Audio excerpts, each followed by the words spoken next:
shout out to new YouTube member Judge Bear. Thank you for your support. It is much appreciated.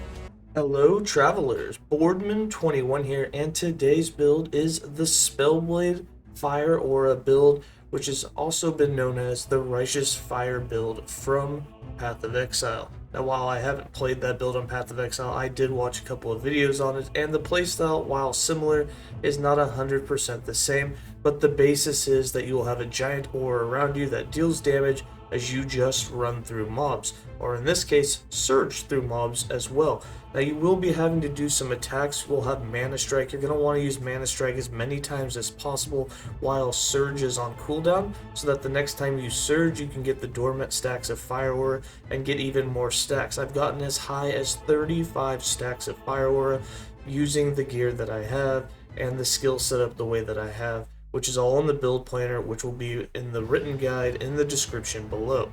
Now, with this build, while it does do really good damage and it goes through all of the content really easily, once you reach the empowered timelines, things do get a bit more difficult, and you're going to have to sacrifice some of your damage for more health in order to generate more wards so that you can have the survivability to actually do the empowered bosses.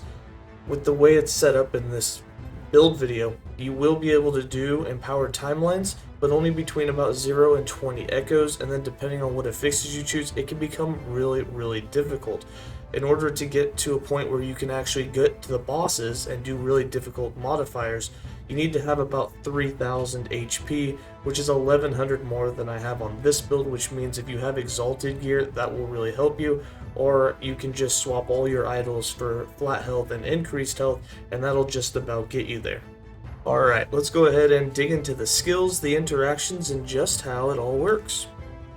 For skills, I'm running Mana Strike, Lightning Blast, Flame Ward, Static, and Surge. For Mana Strike, we have this set up to get as much mana back as possible and to make it ranged. The reason we want ranged is we don't always want to be right on the mob that we're attacking. Sometimes it's nice after you Surge to hit a few mobs that are quite a ways away while Surge is on cooldown, so that the next time you Surge and now that you're on top of those mobs, you get a lot more stacks of Fire Aura. So I've got it set up with 4 points in Swift Sap, 2 points in Rage Sap, 1 point in Teleporting Strikes, 1 point in Star Guide, 5 points in Sprite Blade, 3 points in Mana Drain, 3 points in Critical Mana, and 1 point in Critical Rejuvenation. For Lightning Blast, I have this set up because we are using Spark Charges, so we want the 5 out of 5 in the Mortal Capacitor for that 200% Spark Charge effect.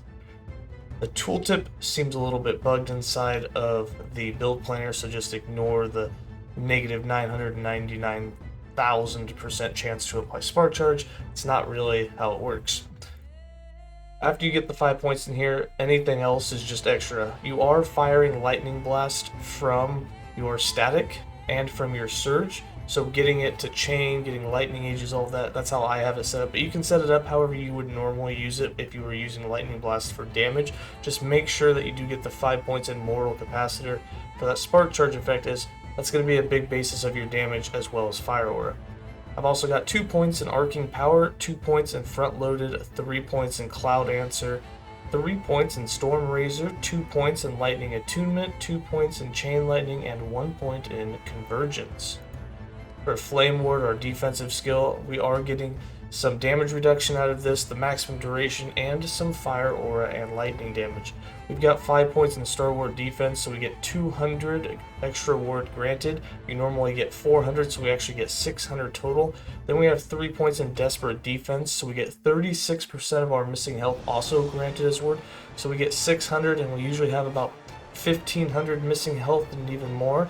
36%, that's just over 500, so we get another 500 to 600 ward from these 3 points, so you get 1200 ward every time that you activate this skill. You'll also have 5 points in barrier, so that you'll take 40% less hit damage while it's active. 3 points in dilation to make it last 33% longer and have 33% more mana efficiency. 1 point in infusion for 50% more fire damage. 1 point in lightning ward to convert it to lightning, so you get 50% increased lightning damage. 1 point in Fire Aura, so that when you cast the Flame Ward, you will get 1 stack of Fire Aura, which is just going to be an additional stack to all the other ones you have.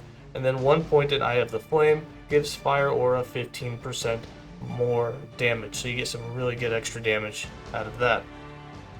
Then for static, we're using static because we're just constantly on the move, so we're just packing up lots of our static charges, and then we're having it just proc Lightning Blast for us. We never actually use it to discharge. Got 5 points in Reverberation, 1 point in Overload, 5 points in Diode, 1 point in Unlimited Power, so it'll proc Lightning Blast and it uses the skill tree. 3 points in Fulminating Blows, 1 point in High Voltage, and 4 points in Overcharge. And then for Surge, Surge is pretty much the main skill because it's going to be proccing Lightning Blast, and then it's also going to be getting us a huge amount, over half of our stacks of Fire Aura thanks to the Dormant stack. So we got 1 point in Jolt, 1 point in Stormbringer, so it'll cast Lightning Blast on arrival of where we're headed.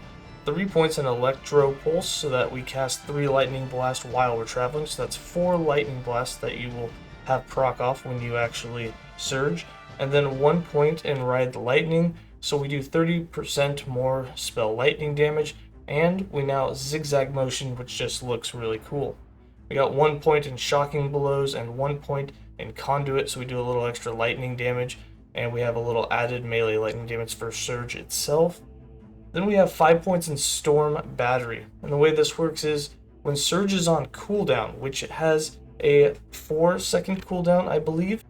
Well, it doesn't tell me what kind of cooldown it has, but I believe it has a 4-second cooldown in the game, which you can reduce through cooldown recovery, but you don't really want to. You want that cooldown to stay pretty long.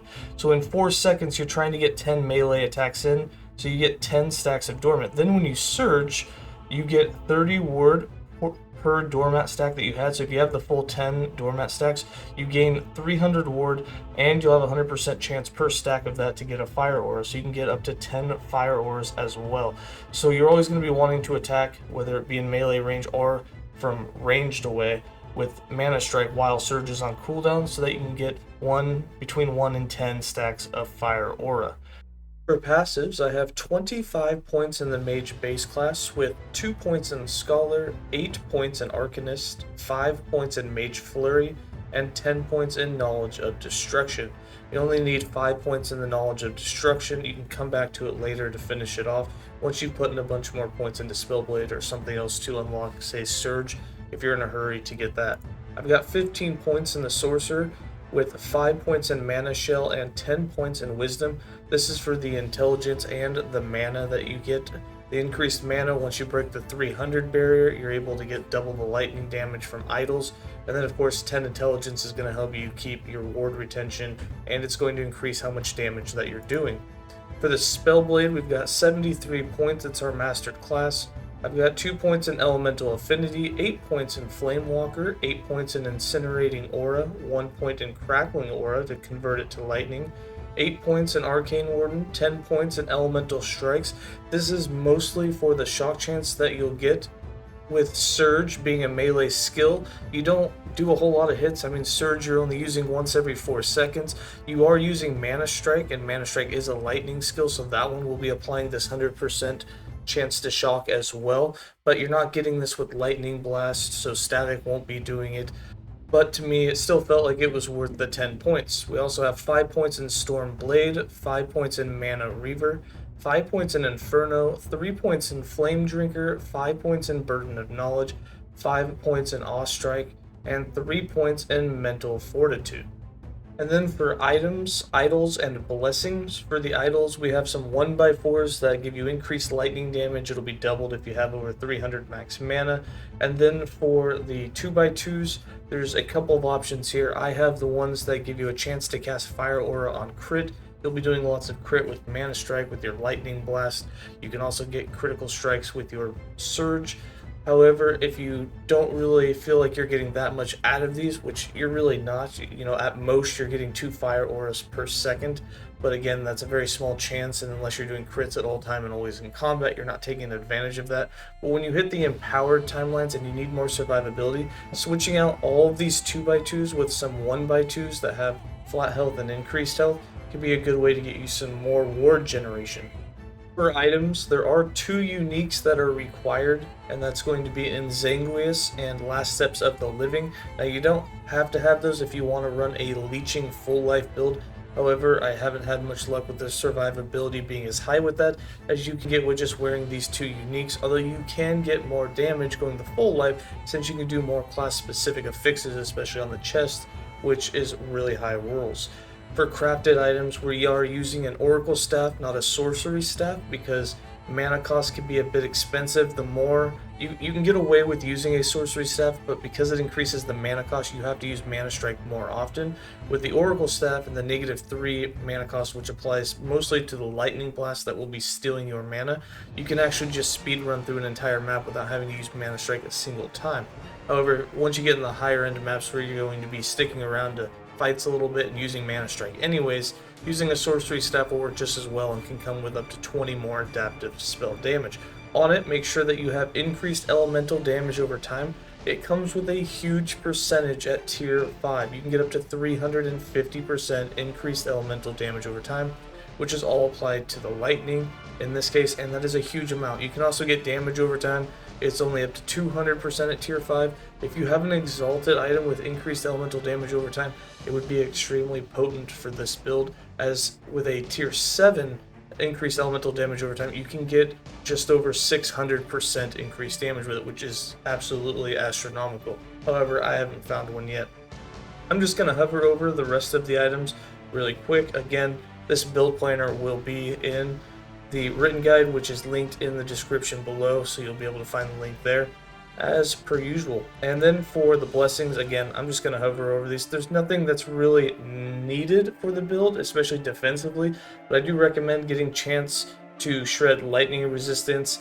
And then of course I got my other debuffs in here, chance to apply frailty on hit and chill on hit. And the nice thing about that is when you surge and lightning blast goes out and applies all these hits, it'll slow mobs down, it'll slow their attack, it'll cause them to do less damage, and it really kind of increases your survivability once they're all debuffed. And then for the character sheet, as you can see, we're not really running resistances. We do have a lot of elemental resistances. Most of that comes through the passives. Now, if you want your survivability to be raised in the empowered timelines to really be able to excel there, you're going to want to cap your resistances. Now, we do have 100% critical strike avoidance with this build. You can't run endurance as a low life build. It really doesn't do you any good. But in order to do the empowered timelines, and you can do them like this, and if you have even more health, you switch out your idols for more health, the empowered becomes even easier. But capping your resistances will make it even better. However, there's just no slots on our gear right now to do that because you just need to stack health and they compete for the same slots. If you have exalted items that have a tier 6 or tier 7, which can give you up to 75% of your elemental resist with just one slot, you can wear those. However, I'm not going to make a build planner based on that because we're talking about a 1 to 2 month journey for you to be able to find the items that you would need to have an exalted build just to have the resistances built in. So this is based around just having normal tier 15 to tier 20 gear, and you're just not going to be able to run the resistances. Maybe you can get one tier of each or one affix of each, maybe tier 5, and get 40% of each, which will help you a bit. But for the most part, it's all about just getting that health and just having so much ward generation from missing health per second that you're just going to offset all the damage you take by regenning more ward even quicker and just running away from the fight. That is one nice thing about low life ward generating builds. You don't want to stay in the fight, like you would with a melee build to leech life to refill your health. And this one, you just run away and then your ward stacks up again. So it's really nice to play that way, especially with a kind of melee ranged build like this where you have an AoE where things that chase you will die even if they're not right on top of you, and Mana Strike is ranged to where you can attack from a distance. We do have 14% armor, no dodge, and then we have about 200% lightning damage. This would be higher if you can get to 300 mana, but it's going to require either putting on an idol or putting mana onto one of your suffix slots, which I haven't done in this build. We have 278% critical strike multiplier, which is nice for lightning blasts and the spark charges, melee hits that you do with like surge and mana strike, but it doesn't do anything for the main damage dealer, which is a dot for your fire aura. And then we have 161% increased damage over time. This character sheet does not reflect elemental damage over time, so there is that as well. We have almost 280% or almost 300% on the weapon at a tier 5 rating. So that'll be something that's not reflected here, but definitely increases your damage. And then for how to play the build and the skill rotation, I like to put Flame Ward and Surge both on autocast. Static, obviously, is just static, you're not going to use it. I have Snap Freeze as a skill because you don't have to have Lightning Blast on your skill bar. So Snap Freeze is just there as a CC against bosses or something to interrupt their attacks. And then all you're basically going to do is just zip around with Surge and then just use Mana Strike. And here you'll see I'll hit it with Mana Strike. We'll get our Fire Auras up and I'll show you just how much damage you can do once you have your 20 to 30 Fire Auras, which you can definitely get against single target. So here on this one, I'll go ahead and show you the damage that we're getting here. You can see we're doing 60,000 damage over time when you get to that 25 stacks. And I've had up to 30 to 35 stacks, especially against bosses and single targets where you're in one spot constantly hitting them with Mana Strike to get those dormant stacks up. That's when you're going to see the most damage. Typically, just kind of speed running through, doing an occasional hit with Mana Strike, you're going to sit between 5 and 15 Fire Auras, which is still 20 to 30 damage against the training dummy. And it's still going to be ticking enemies for about 5,000 damage. So it's still really good. It's a dot damage. It's going to be constantly applied in an AoE. And it's actually a pretty high DPS, and that's why I said you can change out your idols for more health, for more survivability. Try and get those resistances. You can build that way and definitely take it into empowered territory. Alright, that's going to be it for this build. I hope that you guys enjoyed it. I hope it was easy to follow. And as always, stay safe, travelers.